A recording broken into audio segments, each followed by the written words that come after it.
Assalamualaikum warahmatullahi wabarakatuh. Perkenalkan, nama saya Zara Zesya Haju, NIM F2020011141. Di sini saya akan mempresentasikan tugas saya yang berjudul Hubungan Kuantitatif Struktur Aktivitas Golongan Anti Malaria. Di mana pada slide pertama seperti kita lihat yaitu pengertian. Pada pengertian, malaria merupakan infeksi yang penting dengan tanda-tanda khas yaitu demam, anemia, splenomegali, dan sering dengan komplikasi yang serius atau fatal, disebabkan oleh protozoa dari genus Plasmodium yang termasuk kelas Sprozoa dan 4 spesies yang umum ditemukan pada manusia, yaitu Plasmodium vivax, P. malariae, P. falciparum, dan P. ovale. Lanjut pada slide ketiga, masih sama dengan pengelompokan senyawa anti malaria. Berdasarkan perkembangan dan siklus kehidupan parasit, di mana obat bekerja atau berdasarkan cara kerjanya, anti malaria dikelompokkan sebagai berikut, yaitu ada 6.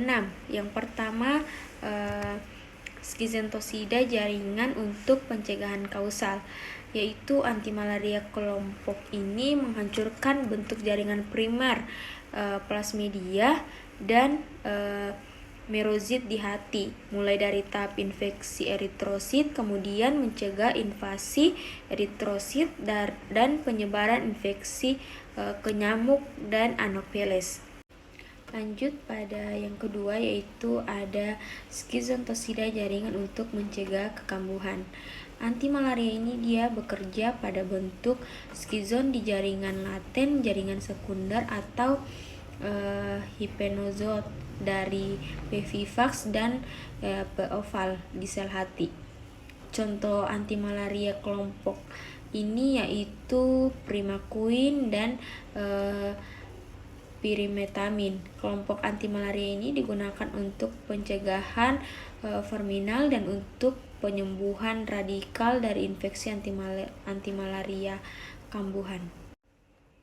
Dan yang ketiga yaitu ada skizentosida darah untuk pengobatan klinis dari supresif, di mana anti malaria kelompok ini bekerja sebagai merozoid pada fase eritrosit aseksual dari plasmidia malaria dan mengganggu skizogoni eritrosit ke bawah sehingga serangan klinis tidak terjadi.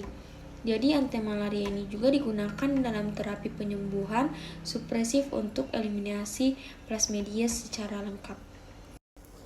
Lanjut pada slide keempat, di sini masih membahas tentang siklus kehidupan parasit, di mana yang keempat yaitu ada gemtositosida, yaitu anti malaria. Kelompok ini menghancurkan bentuk eritrositik seksual atau gemtosit dari plasmidia malaria sehingga mencegah penyebaran plasmidia ke nyamuk Anopheles. Dan yang kelima ada sprozoitosida. Anti malaria kelompok ini mampu membunuh sprozoid segera setelah masuk dalam darah sesudah gigitan nyamuk. Waktu anti malaria ini untuk bekerja sangat singkat oleh karena sprozoid secara cepat masuk. Dan yang terakhir ada sporontosida. Anti malaria kelompok ini bekerja pada tubuh nyamuk anti malaria yang menginfeksi tuan rumah, yaitu dengan mencegah pembentukan oosit dan sporozoid. Lanjut pada slide ke-6, berdasarkan struktur kimianya, anti malaria dibagi menjadi 8 kelompok, yaitu turunan 9 aminoakridin, 4 aminoquinolin, 8 aminoquinolin, biguanida, diaminopiridin, kemudian quinolometanol, sulfanamida, dan sulfan. Pada yang pertama ada turunan 9 aminoakridin.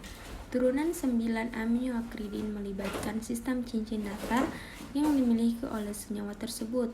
Cincin datar yang dimiliki oleh turunan 9 aminoakridin adalah cincin akridin. Sistem cincin datar memungkinkan senyawa-senyawa tersebut dapat berinteraksi di antara pasangan basa.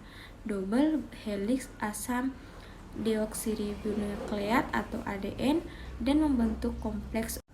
Slide berikutnya ada turunan 4 aminoquinolin. Turunan 4 aminoquinolin mempunyai aktivitas antimalaria yang lebih tinggi dibanding quinin atau 9 aminoquinolin. Karakteristik antimalaria turunan 4 aminoquinolin mempunyai sistem cincin quinolin datar. Pada atom C nomor 4 terdapat gugus amin sekunder yang terikat oleh cincin quinolin dan rantai samping. Pada atom C nomor 7 terdapat substituen Cl yang menunjukkan aktivitas yang optimal.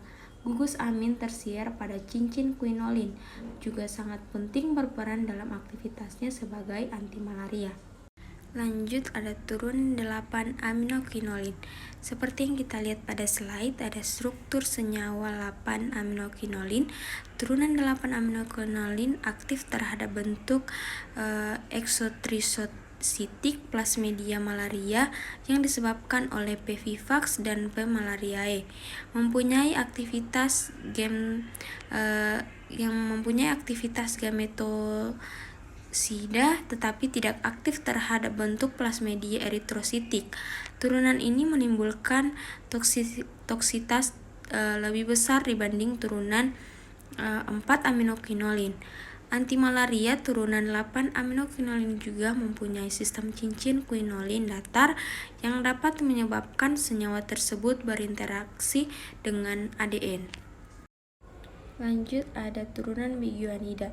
Seperti yang kita lihat pada slide, ada struktur proguanil dan sikloguanil.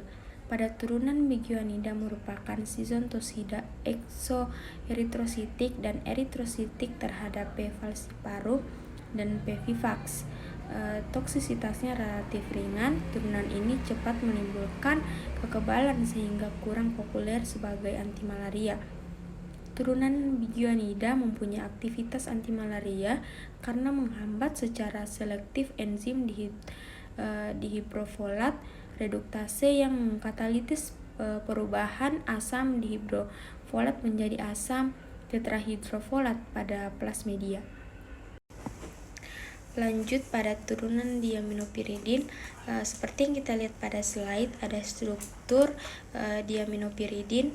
Turunan diaminopiridin merupakan sizontosida eksoeritrositik dan eritrositik terhadap P. falciparum dan sizontosida eksoeritrositik terhadap P. vivax. Turunan ini juga sporontosida yang cukup efektif. Selanjutnya ada turunan quinolimetanol.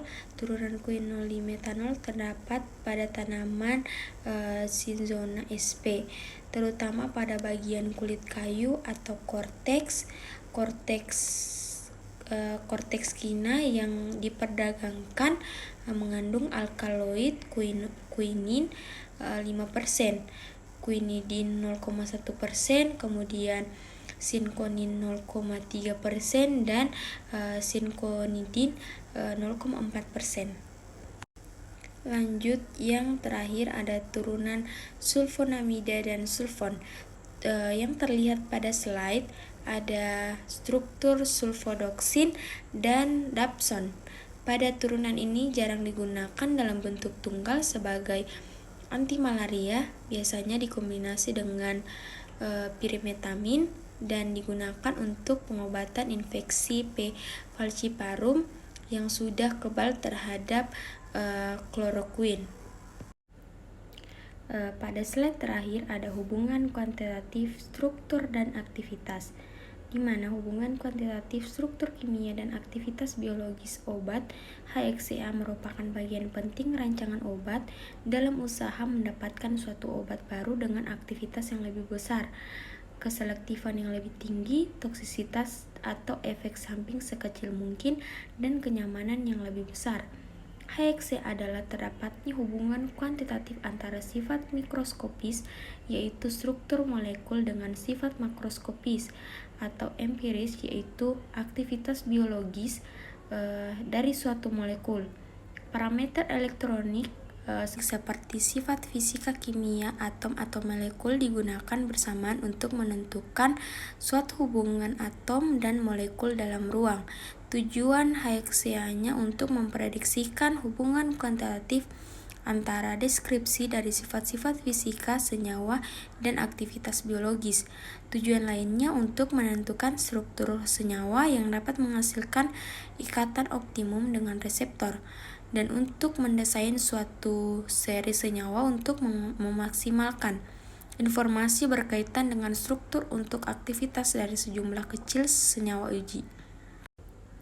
Itulah hasil presentasi dari tugas kami. Apabila ada kesalahan mohon dimaafkan. Wabillahi taufiq wal hidayah. Wassalamualaikum warahmatullahi wabarakatuh.